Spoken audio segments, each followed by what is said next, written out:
the root, but he misses the grab, and so Panda Stick's gonna get a moment of damage here, continuing to laser Errol, and Errol's slowly losing health. The health bars are finally evening themselves out right now. Errol is on the back foot. What seemed to be constant pressure in the last game is now broken. You can see Errol just spinning away, spinning away. Panda right now actually recovering right here, getting his bubble finally down, and what looked to be an initial big pressure from Errol is actually back into the neutral game. But here comes the grab onto the cat, and with the knockback, here comes Errol establishing some pressure, getting that juggle off. And here comes the cat once again, countering. It's really going back and forth. Here comes the bubble. Back to the kiting play from Panda Stick. Panda Stick shooting off his damage. But here comes the triple I-frame Vs from Daka, waiting for his opportunity to get back into the match. Here comes the grab. And this could be a lot of damage. There's a blade draw. Escape still available, and Panda Stick does use it. Gets away just in the nick of time, but chased down by the charge stun, and that's going to end the match. Beautifully done by Errol. He bid his time well. And Daka man, he does it. He comes through. We all talked about him. The one who chokes the tournament nerves gets to the end of the tournament and just can't quite close it out, but this time Daka says, no, I'm not letting that happen again. Panda Stick did take one set off of him, but Daka then got it together and was like, you know what? I know what to do to beat Panda. I'm not going to let him beat me once again. I'm not going to repeat past mistakes. And we see him coming through strong, and he wins the tournament. And he wins the $25 of first place prize. Errol demonstrating why he is such a well-renowned player in the North American scene. It's definitely GG. Great game from both players overall. It just was like we were saying, it looks to me like Daka finally broke his sort of kind of like almost there but didn't quite like grasp the victory, you know, and now he finally managed to establish it, finally proving like you can definitely see the difference in how he played in comparison to the difference from the previous tournaments. I just want to take a moment to note that earlier on we had somebody predict that Pomf was going to win the tournament. And something happened to Pomf. He actually lost and he got eliminated. He got third place, so he placed pretty well. But the guy who predicted the person to win actually cursed them and caused him to lose. And then before the finals, he made yet another prediction. So he was not satisfied with killing Pomf. He needed to make one more prediction, one more curse.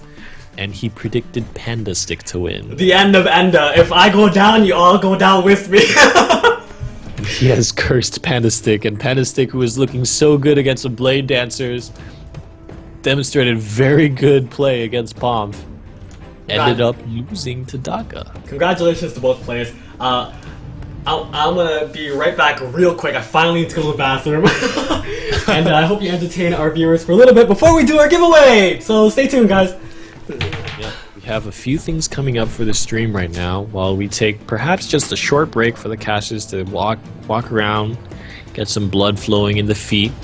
We've been at this tournament for quite a while. It's been an interesting journey, trying new things, trying new formats, and I hope you guys have had as much fun as I have. But following this, we have a straw poll going for a show match after the finals. It's viewers' choice for who they want to see. And I actually don't really know what the results are. I'm just waiting for Avalon to come into the call and tell me. But we're going to get to see two more players battle it out, and after the show match, we're going to be doing the giveaway.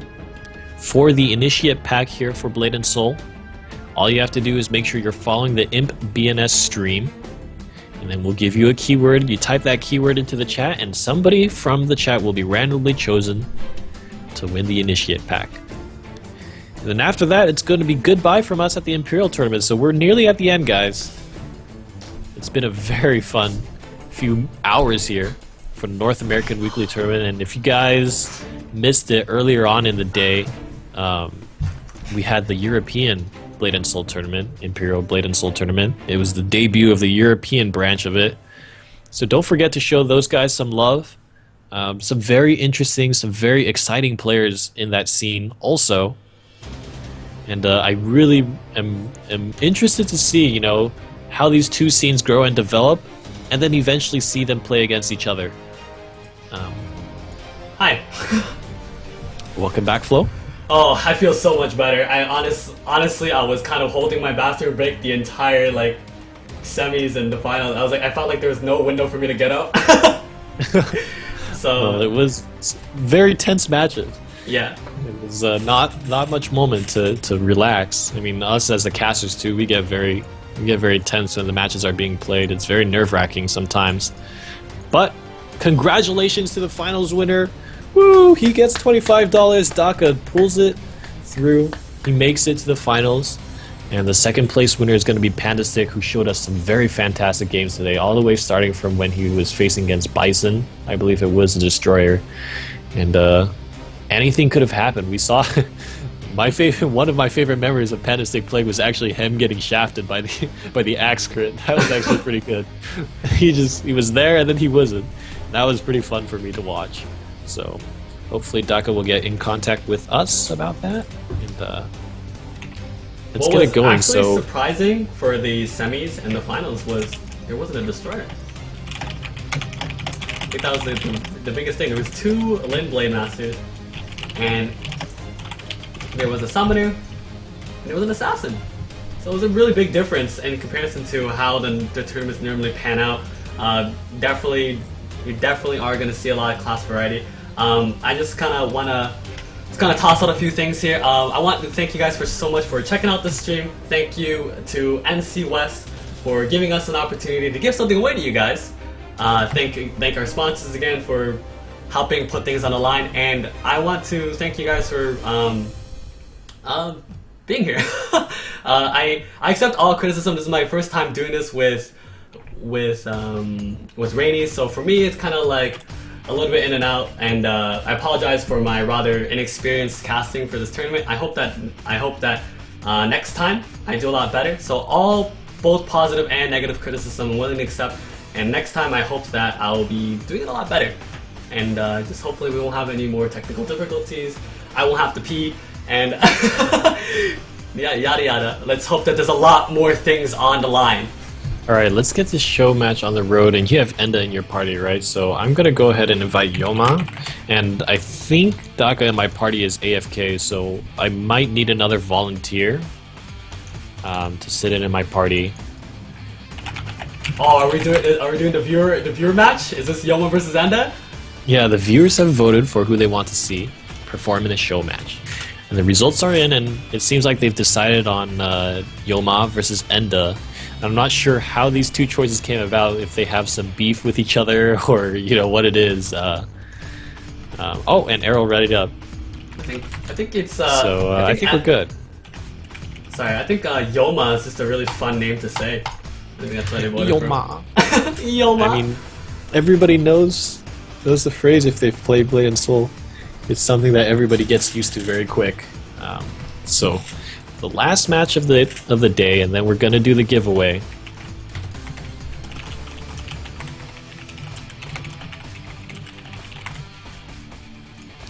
Yoma versus Enda, and this is gonna be a best of 3. I'm very interested to see how this turns out. Assassin versus Destroyer. In my personal opinion, the Assassins have some very good options to pierce the defense of Destroyers. That being said, the Destroyers have a high health pool and they have strong regeneration options. And that could put a wrench in the Assassin's game plan. Let's see what Enda does. Let's see. We didn't really get to see much of Enda's play this tournament because he was eliminated fairly early on by Pomf. So this is going to be interesting. Very interesting, and we haven't seen a lot of Assassins. So I'm really glad to see Yoma representing again. We get a treat. So here we go, the starting of the show match. Here comes Enda, starting out with a Flame Wheel, has Invul on that. And Yoma waiting patiently, gonna get the position swap. Tab immediately spent, chases down the tech roll with the charge. Tab spent by the Assassin, so both players are gonna be fairly exposed. Now the big question at this point in time is which buff is Enda using? Red buff or blue buff? Let's go ahead and see. Flowers down, that's gonna give the Assassin a little bit of safety here. Enda knows it, he's just gonna opt for the grab. Puts down the dot, and he's gonna send Yoma into the air. Assassin goes for the get-up option. The shield stun is gonna whiff, actually, a little bit too late on Enda's part. And that's gonna give the Assassin the option to get away once again. Flame Wheel used, but no attacks into it, and Yoma's gonna get that daze with the Shadow Step. tab spent again for the Destroyer. Another chase down. The flower is spent this time for the Assassin. He gets a counter, but gets parried by the spin, and now getting put into another grab. He could spend his tab at this point in time. The slow get up, and he gets away with it once again. And Yoma is on the back foot. He's gonna spin. He actually counters that sword throw, and there's the blue buff, and Endo with the surprise at the end of the match. Looks like it's not actually the end of Enda after all. Exactly, Enda does very well there. And it was really well timed for the whole match. You know, it was a big question: is it the blue buff or the red buff? And then the assassin gets a stun, and I swear you could see like a little light turn on in the assassin's eyes. It's like, is it my time? And then Enda was just blue buff and just smacked him. That ended the match. Yeah, I just felt like it felt to me that Enda just had so much more control over Yoma. Yoma just couldn't, like, he really didn't, like, he was really trying to get a feel of how Enda was responding to some of the things he was doing, and he wasn't intending on committing yet. And that kind of dragged on for too long, and it ended up being Enda just taking the opportunity right back to finish it. Yeah, I definitely agree with you there. So Enda's gonna put himself up one round. It is gonna be a best of 3. Let's see what happens. Yoma actually saying, I'm gonna flip a coin and hope he uses red buff next. What the hell? Oh my god. Which pill will he take? Will it be the red pill or the blue pill? I suppose it's true. I mean, the Yoma actually opened up Enda quite well. He got a lot of opportunities to get CZ and get stunned, but Enda was just relentless in popping his tab and pushing his advantage. Every time he uses a tab, I mean, Yoma was not thinking that he would use it at that time, got hit by the daze, and had to reflex roll, and Enda was ready for it. He was waiting for it, and so he immediately followed up and tried to punish. Got it every time. Alright, now we're going to be leading into the second round of the first set, going in favor of Enda. Let's see how this pans out. Puff says, Blender. No. Blender. Alright. Enda is up one match. If he wins one more, he will take the first set in this show match. And I hope I chose the right spot. I actually don't know now. Everything is starting to blur together. Tournament's going for too long, it's affecting us.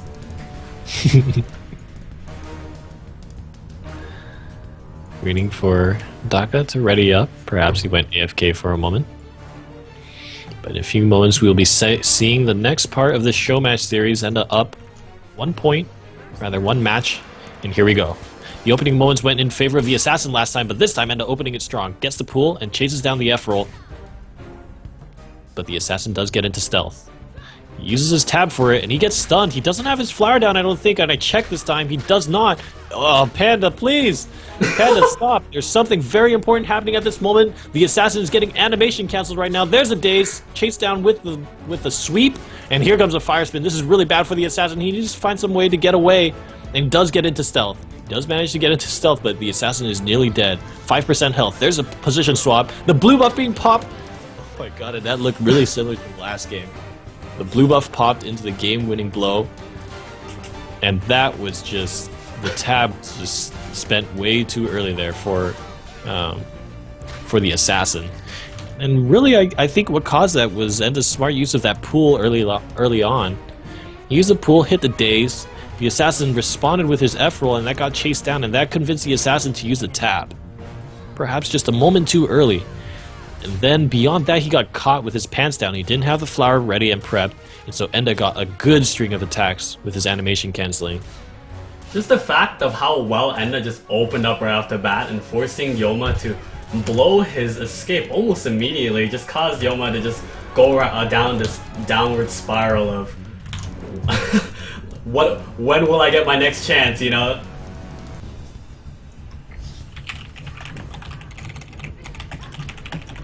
I'd like to thank our sponsors, Panda Express, for coming by and cameoing in the match there. Panda Express. Definitely hoping that doesn't happen again.